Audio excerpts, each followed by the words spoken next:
Hi, I'm Dr. Courtney Baker. What's up, Doc? Today we're going to talk about where workforce equality begins, and I think you'll be surprised. I'm sure I will be shocked. In the working world today, women, we are accomplishing more than ever before. We're serving in the military. Women have been serving in the military in the U.S. in one form or another since the late 1700s. Some women even served in combat in the Civil War, either alongside their husbands or by disguising themselves as men. So, women choosing to serve in the military is kind of nothing new. We're fighting crime. Alice Stebbin Wells was the first policewoman in America, joining the Los Angeles Police Department in 1910. So, again, nothing really new. Fighting fires. Women have been involved in fighting fires since at least the 1820s, though the first official firewoman was Emma Vernell of New Jersey, and that happened in 1936. So, yeah, nothing new. God, what are we not doing? We're running companies, we're leading research teams, we're doing more than ever before. You're right. Women are gaining more and more ground in society over time. And yet, despite the fact that there are fewer and fewer barriers of entry to nearly every realm of the professional and labor world, the numbers continue to show a lower participation rate of women in the high-end, high-paying, higher-stress positions. Obviously, they're being held back. It's not due to personal choice at all. Right, Doctor? We've made a lot of strides since the time of World War II, when we first entered the workforce.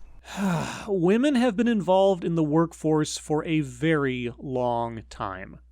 I could spend hours going over notable events in this regard, and still probably have space left over before even coming close to World War II. Women in the workforce did not begin with World War II. And it would be really nice to say that our gender equality in the workforce is a thing of the past, but that's just not the case. Well, of course it's not. Because the definition of gender equality, more often than not, has nothing to do with equality of opportunity, but rather equality of outcome. So long as every metric comparing men to women is anything lower than 50% on the women's side, gender equality will not exist. And thus, will the struggle be continuous? I mean, in our society today, women, we typically make up about 50% of the workforce. And we also make up about 50% of mid-level management. And that sounds great in theory, but when you look at the S&P 500, women, we're only about 4% of the time are women CEOs of S&P 500 companies. The S&P 500 is an index of 500 large-cap companies traded on the American Stock Exchange. Weighted by free-float market capitalization, the index can change constantly with the rise or fall of any index company's fortunes. That being said, it only involves 500 companies. In 2013, the U.S. Census cataloged there to be 6,730,942 active businesses. So, 500 companies out of over 6.5 million. This is your metric. Okay. But so what?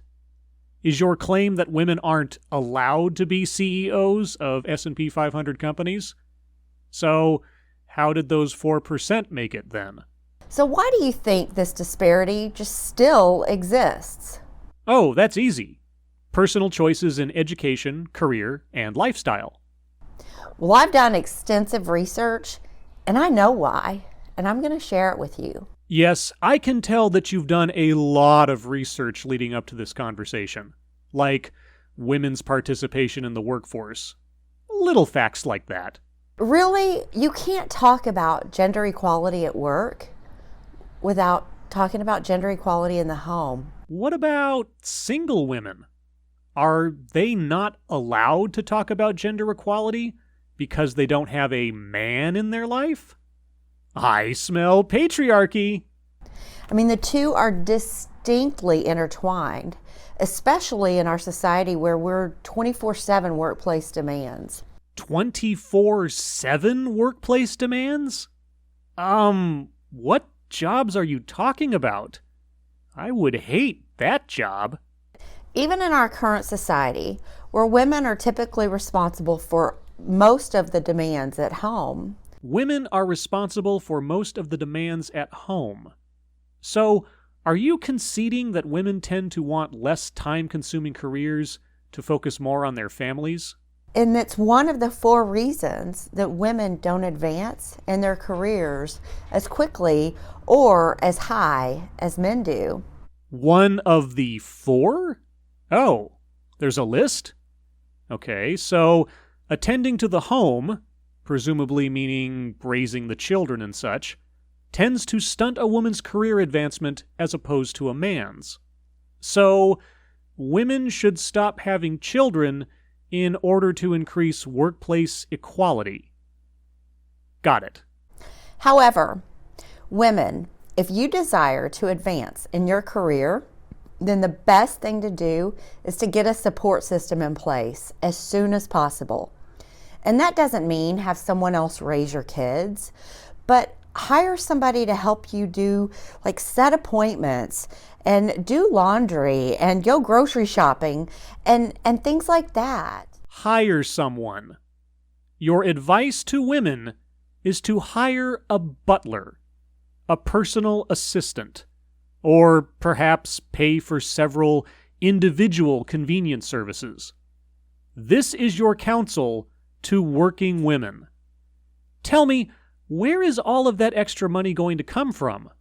The man's pay? What about single working mothers? Genius. And men, if you're serious about supporting women in their advancements in their careers, then start helping with things around the house. I mean, you could make meals, do dishes, help with childcare, and laundry. The best part ever. Yes, because men never help out around the house. They never do chores. They never tend to the children. And laundry? I thought men doing laundry was a matter of myth and legend. Heck, if only men would pull their own weight around the house, then the women wouldn't need to hire a butler. Because honestly, workplace gender equality is not going to happen until we get gender equality in the home. Okay, on the assumption that by gender equality, you mean a 50-50 split on, well, everything, then both mom and dad have to each maintain part-time jobs, right? I mean, dad works daytime, so mom can work nights, each covering the household for 50% of the day, right? Oh, and we can't have dad earning more than mom, or vice versa, so they'll each have to avoid promotions or raises in order to ensure equality in the household finances, right? Right? I could go on. I don't think I need to. I'm Dr. Courtney Baker. Yes. Yes, indeed, you are.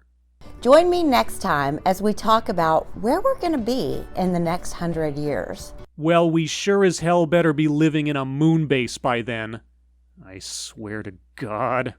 And for more information and to subscribe to my newsletter, check it out at www.courtneybaker.com. Thanks for joining. See you next time. Well, I've hit that subscribe button on your YouTube channel, Doctor. I look forward to visiting with you in the future, because it is always wise to get a second opinion on these types of matters. As always, thank you for watching.